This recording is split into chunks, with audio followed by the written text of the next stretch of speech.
ప్రపంచంలో వివిధ ఆచారాలు అనేక సంప్రదాయాలు ఉంటాయి. అయితే ఒక ఆచారం గురించి చెప్తే ఇదెక్కడి దిక్కుమాలిన ఆచారం అని ఖచ్చితంగా అంటారు. అదే శవాలతో పండుగ. అదేంటి శవాలతో పండుగేంట్రా బాబు అంటారా? అవునండి, మీరు విన్నది నిజమే. వారు అక్కడే పాతిపెట్టిన శవాలను బయటకు తీసి దానిని అందంగా అలంకరించి వాళ్ళు బతుకున్నప్పుడు ఏం చేసేవారో, ఇష్టంగా ఏం తినేవారో, ఎలా తయారయ్యేవారో అచ్చం అలాగే వంటలు చేసి అందంగా ముస్తాబు చేసి ఆ శవాన్ని పూజలు చేస్తారు. ఇలాంటి ఆచారం చూడాలంటే డైరెక్ట్గా ఇండోనేషియా వెళ్తే మీరు స్వయంగా చూడొచ్చు.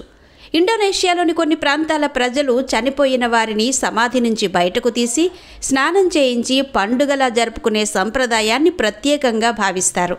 అయితే ఆ వేడుక ఇంకా ఇప్పటికీ కొనసాగుతూనే ఉండడం గమనార్హం. ఆ వేడుకను మానేనే పండుగ అంటారు. దక్షిణ ఇండోనేషియాలోని సులవేసిలోని తొరాజా సంఘం ఒక విచిత్రమైన సంప్రదాయాన్ని కొనసాగిస్తోంది.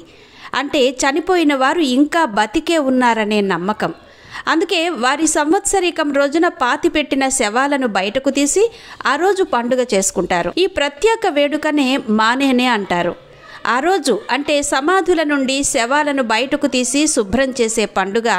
ఈ వేడుకలకు మృతుల కుటుంబ సభ్యులు, బంధువులు పెద్ద సంఖ్యలో తరలివస్తారు. శవాన్ని గుంతలో నుంచి బయటకు తీసి స్నానం చేయిస్తారు.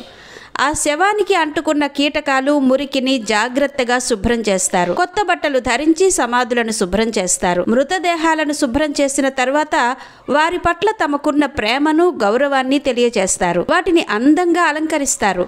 పురాతన ఆచారాలను అనుసరించడంతో పాటు టొరాజో ప్రజలు సంబంధాల బంధాన్ని మరింత బలోపేతం చేయడానికి వేల సంఖ్యలో ఆ పండుగకు కలిసి వస్తారు. టొరాజో ప్రజలు కొనసాగిస్తున్న ఈ ఆచారం ఇప్పుడు ప్రపంచం దృష్టిని ఆకర్షిస్తుంది.